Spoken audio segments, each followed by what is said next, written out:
Hello, friends and fellow board gamers. Welcome back to another episode of Board Games with Rob. In this video, I am really excited to bring to you a game that I was very excited to get to the table, and one that's gotten a lot of buzz for its theme, right? And that's Tabletop Inc. It's all about publishing and designing board games. I mean, what game could be closer to our industry, right, than that?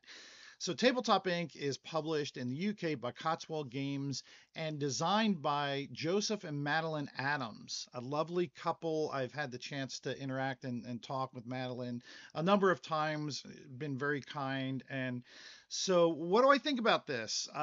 So, there's going to be quite a bit of talk, and I'm going to be focusing on two different things, right? One is the obvious thing is the production value of this game. And it's twofold, right? Because there's going to be upgrades for this game and then the normal retail, what I would consider the retail version. Then there's the gameplay, because a lot of the focus from day one has been on the components, which are, I'll be very frank, cool, especially being in the board game industry.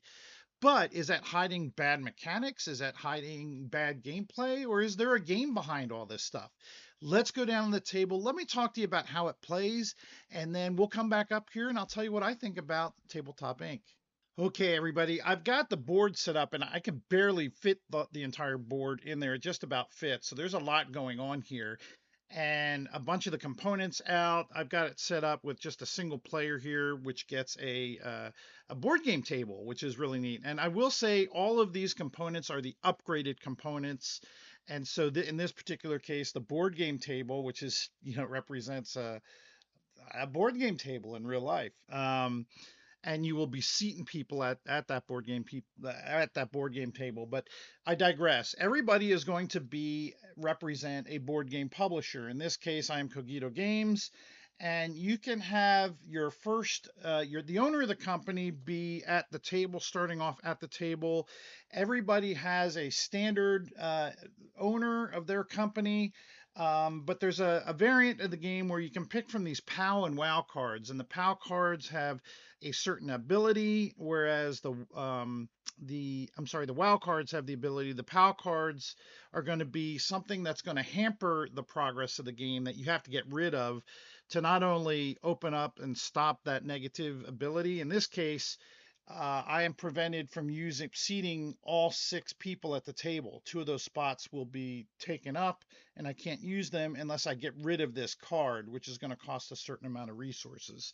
You can choose not to play with those cards or the WoW cards and just play with the owner of your company at the table, which does not have any kind of an extra special ability, but does give you a level one in the three things necessary to design a board game. And I'll get to that here in a second.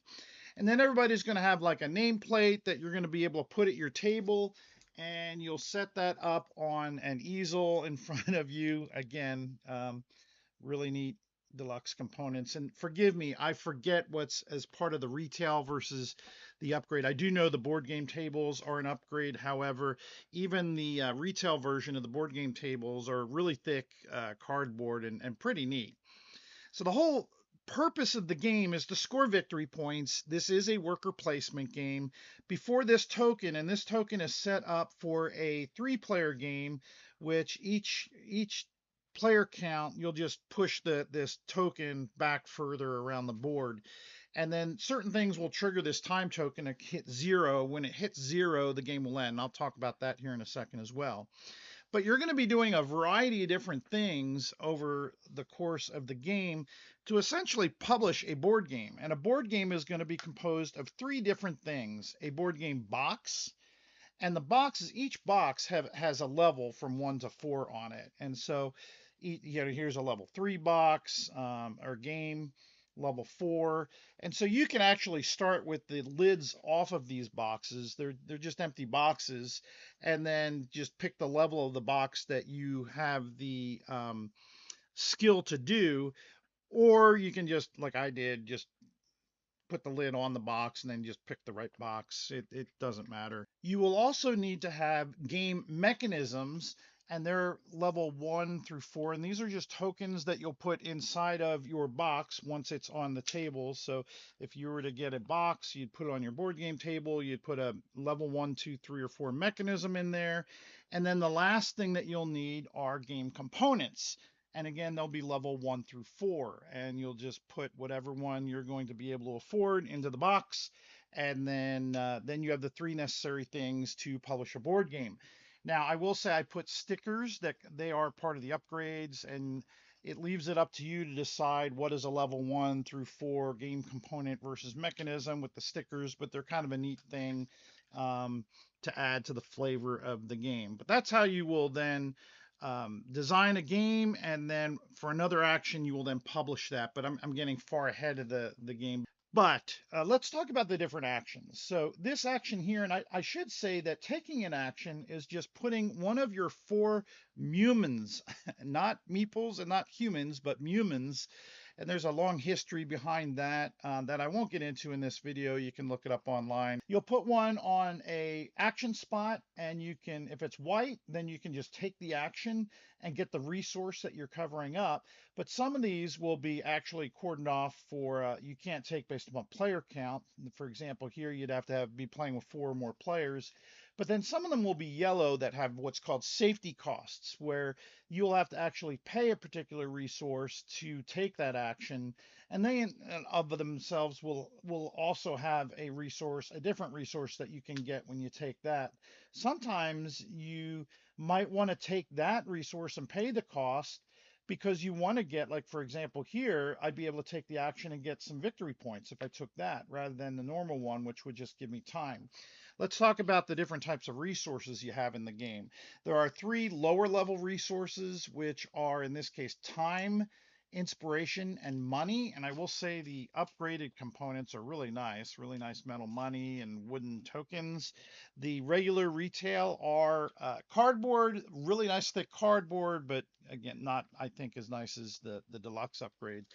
These tokens are research tokens, and then you've got the dice tokens are they are playtest tokens.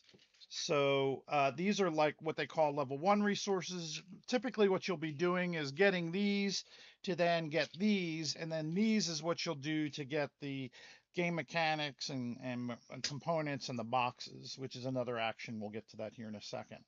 So anyway, this top action, what you'll do is you will be hiring a specialist, and there are 4 that, well, 3 in the base game.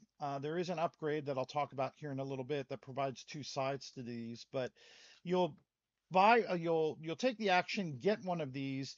The last one will be free. If you take any of the ones further in, then you just have to put a resource on the 2, and then if somebody else takes that that specialist later on, then they would get the specialist and the resources on that card.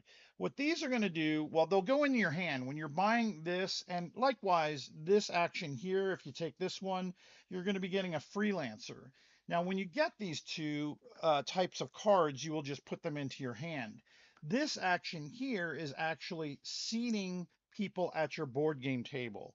So you will take one of the cards that you have in your hand and actually sit them at the table, and you'd get the relative, each one of these spots, most of them have a resource that you get when you put them in there. Now, what are the differences between the specialists and the upgrades? Well, what's cool about the specialist is it will have an action that is on the board somewhere, and it's an upgraded version of that, and thus the specialist. So for example, over, oh, where is it? And that's something I'm going to be talking about, is the busyness of the board. But I'll get into that later. So over here, right here, this action here, this is upgrading the mechanics, the components, or the board game. If I was to take it with this particular specialist, I could do it twice. Now, what's really neat is about these specialists is there's a acrylic standee for each one of the specialists that you have, and this provides you another worker. Now, you can use this to take any other action out on the board, but if you specifically use it for the action of which it's a specialist for, then you would be able to get that upgraded ability, as well as it negates the need to pay a safety cost for that particular action. So I could actually take it on the yellow safety cost version of that action and not have to pay the penalty for doing that. What the freelancer card will do when you put that at the table is that will provide you with another action space that only you can take. So in this case, if I was to go there, then I could get any 5 of these particular resources. In this case, it would be time, inspiration, or money. Now, one of the other things that I should say is that all of these cards will have, if you notice on here, you've got the symbol, sorry, for the board game, those blue circles down there. The board game level, you have the token for the mechanics, as well as the board game components, mechanics, and the board game box. Essentially the 3 things that you need to design a board game. At the very beginning of the game, you're either going to start out with one of these special cards, WoW cards, or you'll start off with your owner of the company, which also has one of each of those symbols. What you need to be able to do to design or make those particular components, mechanisms, or board game box is be of a level equal to that that particular piece. So for example, I would need to be of a level 4 of making board game boxes. So I would have to have 4 of these different icons scattered around the table at my board game table in order to be able to publish that or make that particular component. So as I'm doing, another thing that you'll find on some of these cards are more of these little icons to be able to level up those particular actions later on. So just to recap, you can get the specialist, which makes it so you have beefed up actions and provides another worker. You've got the freelancer, which allows you to have another action at your table. This is the action that allows you to actually play the cards to the table, and you've only got room for 6, and one of them is going to be taken off right out the bat with either your starting WoW card or the owner of your company. So you'll at most have a spot for 4 more people. This action here will allow you to do what's called you can purchase these cards here. And by taking that action, you're going to take 4 cards off of the top, and then you'll look at them and you'll be able to purchase one of them. So you're going to want to have money when you take this action. And they're usually, I think, between 1 to 3, maybe 2 coins to take them. But they're going to give you a particular bonus right off the bat, in this case, money. But that's how you're going to be able to level up some of the people at your table. So you would be able to assign this to one of your employees at the table, and then that would give them those 2 bonuses there. It's another way to beef them up so that they can produce some of those higher level components, mechanisms, and boxes by purchasing these cards here. That's what this action here is. Now, this one here is when you go here, you can get any combination of inspiration, time, and money, and you can take 3 of them. So you could get 3 of one, 2 of one of the other, any combination of 3 of those particular resources. Over here is where you will get one of the goal cards, and these are going to be cards that are going to award you end game bonuses. So if you have a certain amount of resources in this particular case, you would get some bonus points, but be careful if you don't satisfy them, then you'll get the negative points, and you have to have them at the end of the game. So it provides a little bit of a dilemma. Do I spend the resources? Do I keep some on hand to be able to obtain that goal at the end of the game? That's kind of a neat thing. Here we can get 2 research by going here, and here this is where we would get 2 of the playtest tokens. Again, these are kind of the level 2 resources that I talked about earlier, whereas over here, that's where you get the level 1 resources. All right, then up here by taking this action, you get just a one-time bonus card. You know, it could be anything from scoring victory points like it is here, or in this case, I would get two free actions anywhere on the board, and I don't have to have I don't have to place a worker there. It's just take any two actions.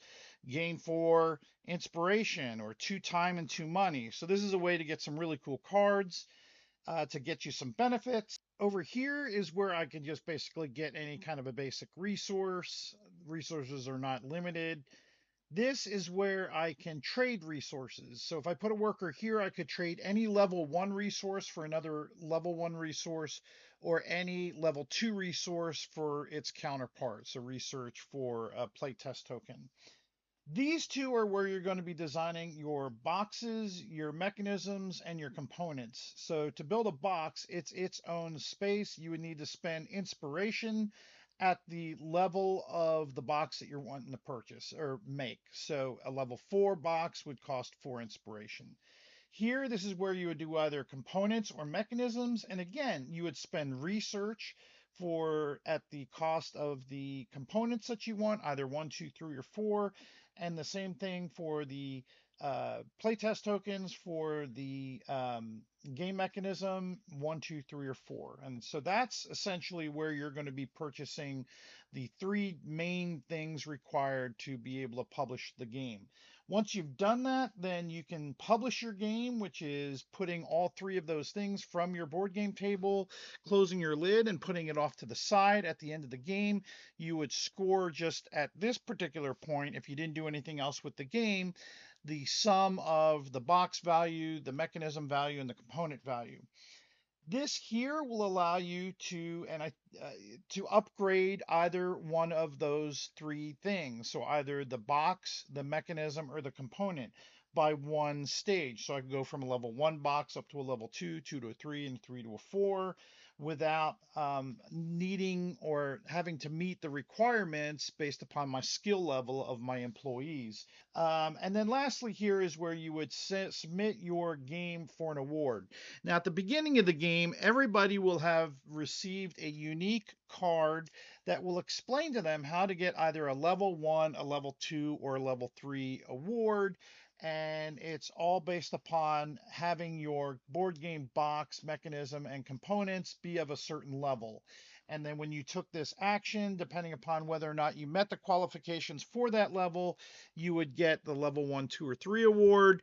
The level 1 and 2, 3 awards, they come typically as these cardboard components. Again, they're really thick, but if you've got the upgrade, the level 1 awards are these really thick gold plated. I mean, they're really nice. They're heavy awards. The Golden Pair is part of the Golden Pair expansion, and this has a call out, a shout out to. Like I said, they are in the UK, and one of the big reviewers that I'm sure you've heard about out there is Shut Up, Sit Down, folks, and they have a reference to a pair, and so the publishers of the game did an homage to Shut Up, Sit Down, and they have this golden pair. It's part of that expansion that I won't be talking about here. You'll start out with 4 workers. You have the ability through getting the specialist to get other additional workers. Whenever you recall your workers back, that is where you will move this time token X amount of spots, where X is the amount of workers you're bringing back. And as you pass any of these resource icons, anything from a research token to taking a free action without having to place your worker out there. Take any action out on the board. And there's a reason that it's the research action, because one of the things that's unique about this game, I've never seen this done before, is the person that's taking the recall action can spend up to 4 research and make what's called predictions. You're going to have one card for literally every action that you can take out on the board.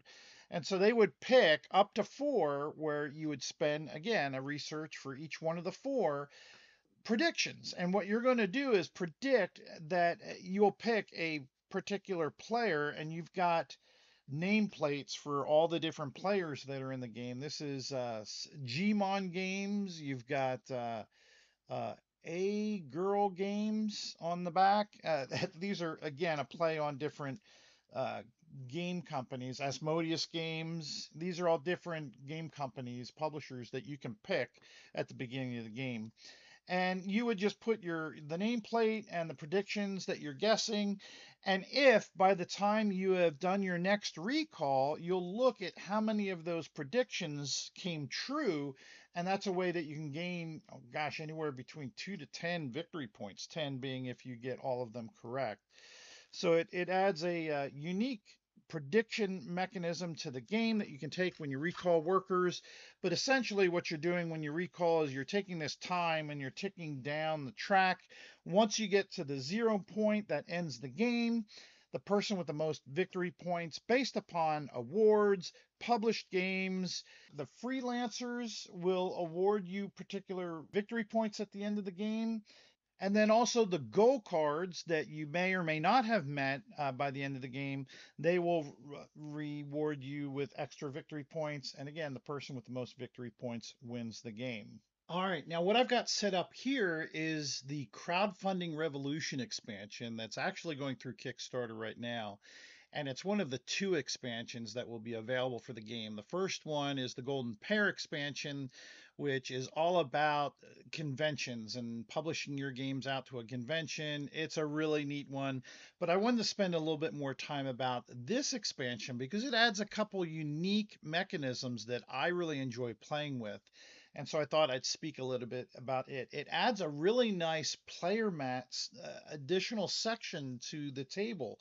And this one is all about marketing and spending time in those Kickstarter, or GameFound campaigns to publish your game, and adds a couple different mechanics. First of all, it's going to add a bunch of new board game boxes to the game.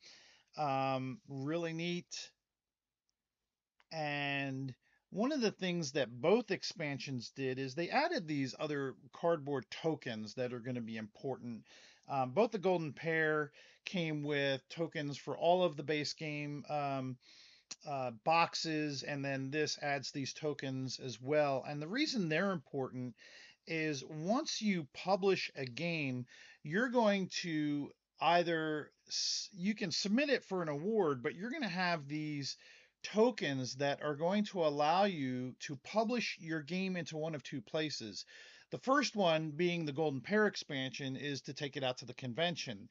So what you'll do when you publish the game and take that publish action out on the normal board, you'll take the corresponding token, not the game box, and you'll look out and see if you've got an equivalent spot to publish that game to a crowdfunding campaign. And you will pick a row, and based upon player count, you'll either have 1 or 2 spots to put this token, and you'll pay one of the resources, one of the corresponding resources here off to the side. So, for example, I can pay a playtest token or maybe a time and a playtest token, and they're all picked randomly. There's a couple different options that are supplied in the game, and you'll just match up one of them to the corresponding level. And then you'll place your game out there, pay the resources needed, and then you'll get one of these marketing tokens and some victory points. Now, these marketing tokens are unique to the game. You will seed them out into this mat based upon player count. And so I've got this set up for like a 2-player game where I've got 2 marketing tokens. And you'll pick a respective area. So, money or a playtest token or the insight, and you will gain a playtest token from an available spot and put that in your inventory. And you will be able to take whatever respective resource you're taking that from. Now, one of the cool things about the game one of the things I like about this expansion are your freelancer and your specialist cards are now 2-sided. And they have a basic side and a upgraded side. And so this game comes with replacement cards for all of the original cards from the game. And then for what you can do as a free action on your turn, you can spend a marketing token and level that guy up, or in this case, girl. And you'll have an upgraded version of that And in some cases, it might be an upgraded action or it might be upgraded skills. So you can see in here, there's only one skill there for a mechanism or for a, yeah, for a mechanism. But on the upgraded side, there's mechanism and component that this person can contribute to, and she's worth more victory points at the end of the game. When you spend that marketing token, you can then come out here and look for an available spot, put it back, and then take that resource again. So there's this influx and outflux of these marketing tokens from this board, allowing you to get resources to then do things like upgrade your different employees. So same thing with the specialists. You can spend one marketing token and upgrade that person. And again, you like for example, this one, the normal side was you could take 5 of any of these resources. On the upgraded side, it's 6, and then you yeah, and then it also adds another token or another level requirement for publishing games. So I really like the ability to level up your employees on your board. You can also just flat out take this as an action, bring your Mumin up here, take it as an action. Now they do both have safety requirements of time. And if you think about it, it's very thematic. You know, it takes time to invest into a crowdfunding campaign, but then you'll get either a victory point or a playtest token, and then that will allow you to just take a marketing token itself without having to publish a game directly. So it allows you a way to get these tokens so that you can level up your people prior to having publish a game. Another thing that's really neat is they provided replacement award tokens. And if you can see on here now, when you submit for an award, you'll also get a marketing token. And they provide some some tokens to put out onto the Golden Pair expansion so that you can put this on that board so that when you submit a game to the convention, you'll also get a marketing token that way as well.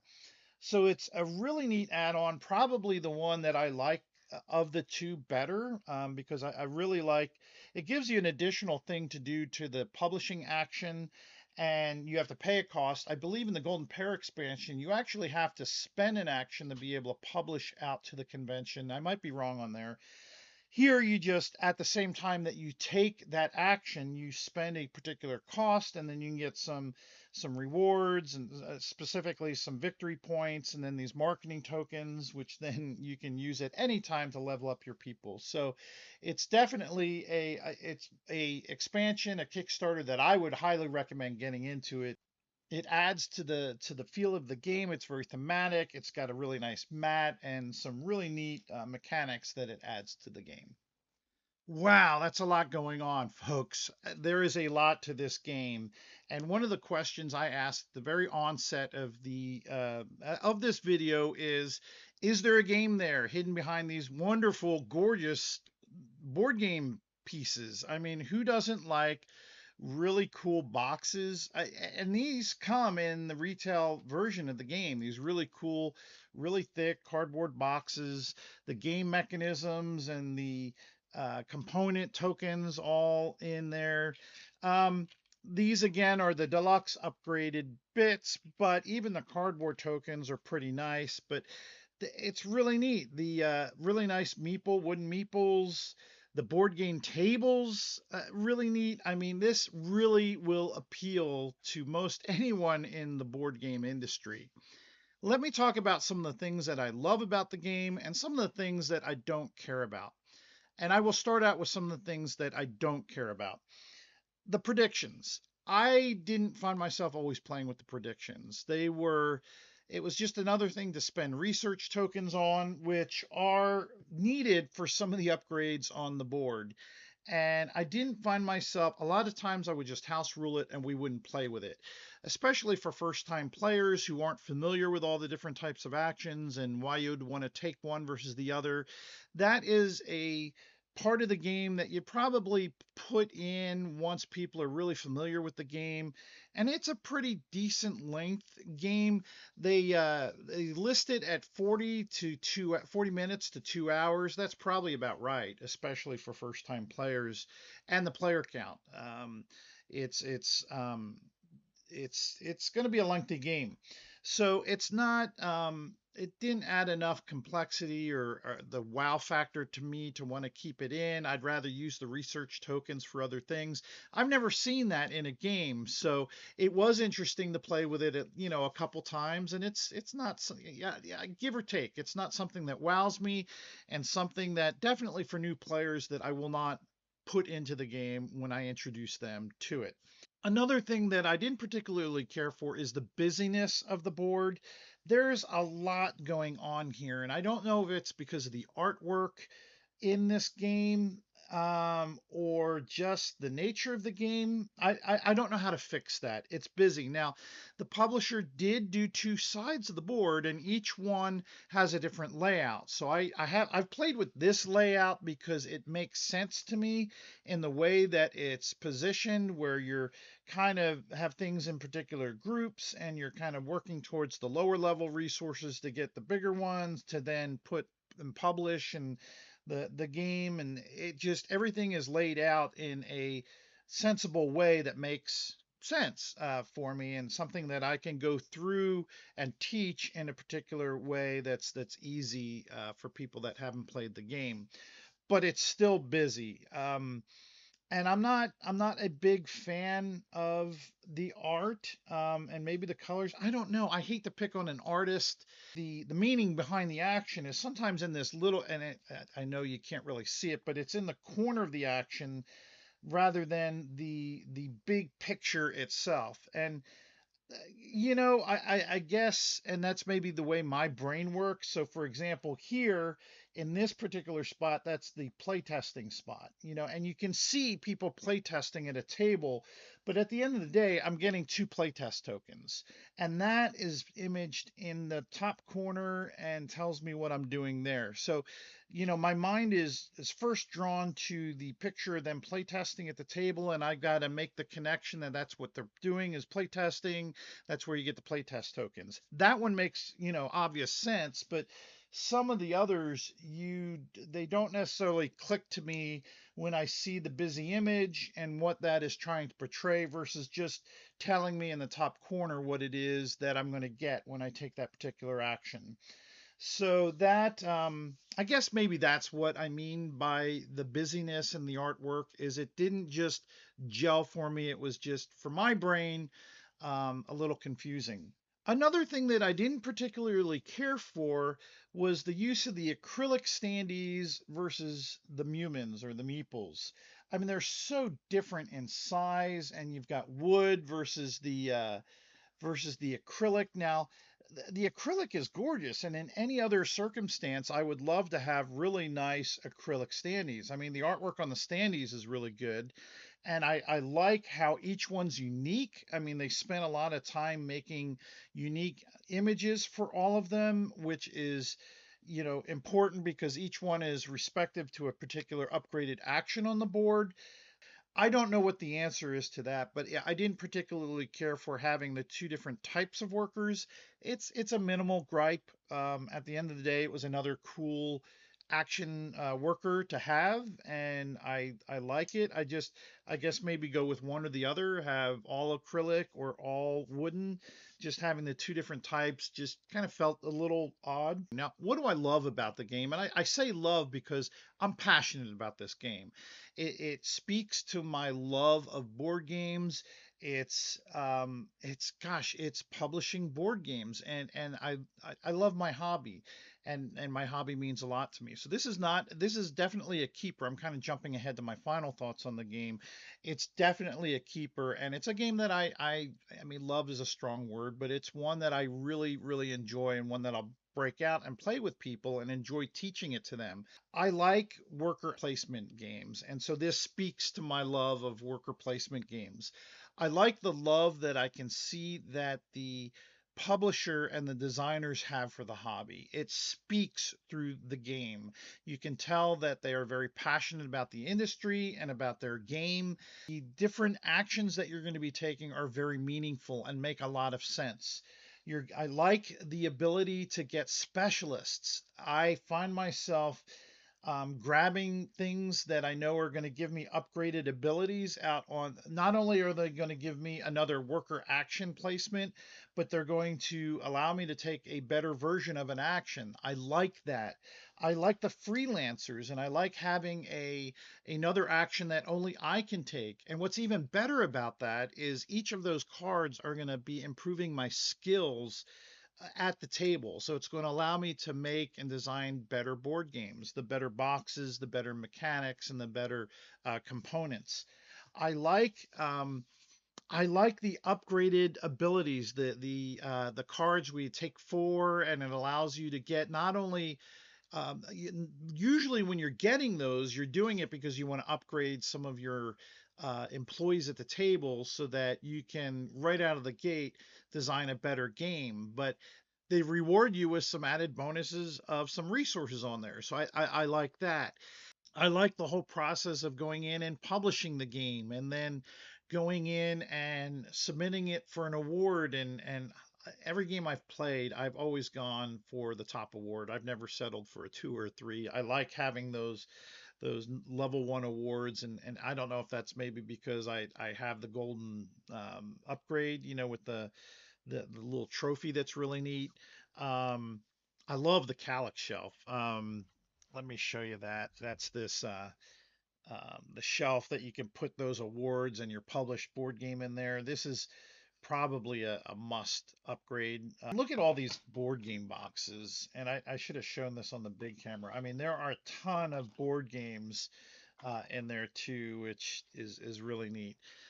So I do like the components. I like all the actions. They make sense. I even like, going. I mean, every action is meaningful, and I've taken throughout the game. Usually, every action out there. Some more than others, obviously. And towards the latter part of the game, you're going to find yourself trying. Everybody's going to gun for that one game, but then as you see that time token winding down, you're going to start working on things that are going to get you the most victory points. But there's a lot to love here. I would rate this a solid 7, which is really good for me. I think that this is a game that I will keep bringing out, and one that I am passionate about, in that um, being a board game enthusiast and in the hobby, I love having this on the shelf. I love breaking it out and showing people the components that are in it. And I really enjoy teaching it. And the people that I've played with, it's always been a positive experience. I haven't had one person come out yet saying, didn't like it, I didn't care for it. So yeah, I would rate this a 7, and one that I would recommend at least playing, if not trying to acquire yourself. There is, like I said, the Kickstarter going on now. So depending upon when you're watching this video, that might provide an option for you to get into the Kickstarter for the upgrade. There is the Golden Pair expansion, which adds a whole nother mat, which adds some other really neat actions for taking your game to a convention. um, and I didn't show that, but the one about the crowdfunding is and the marketing is equally really neat and adds a ton of different actions in and of itself. I love the hiring or the leveling up of your people on there is really neat. And I would recommend playing with one or the other. Putting two out there may seem just too much, maybe. Unless you're in for an epic game and you got a bunch of people there. Well, I played both at 2 and 3 players, and it just felt a little too much to have both of them in there. Whereas with one, it was really neat. And again, thematic. You're either taking, like Gen Con every year. I mean, that's the big announcement for a lot of new board games, right? It fits right into the theme here. People publishing their game and taking them to Gen Con, or, publishing their game through the crowdfunding campaign, which is really neat. So again, very thematic expansions for the game. So that's Tabletop Inc. I really hope that you've enjoyed this video, that it's been insightful. What do you like about the game? Have you had a chance to play it? Are you more inclined to want to go pick it up or play it with somebody? I'd love your thoughts on what were some of the clever board game ideas that you had, or what what I should hit them up and have them give me a list of all the different board games and what they are modeled after. Those that have been in the industry longer than me will probably be able to rattle them down, but maybe make a list of all the ones that you know are in there in the comments. But most importantly, as I wind down all of my videos and say, have fun gaming and be nice to one another. Bye.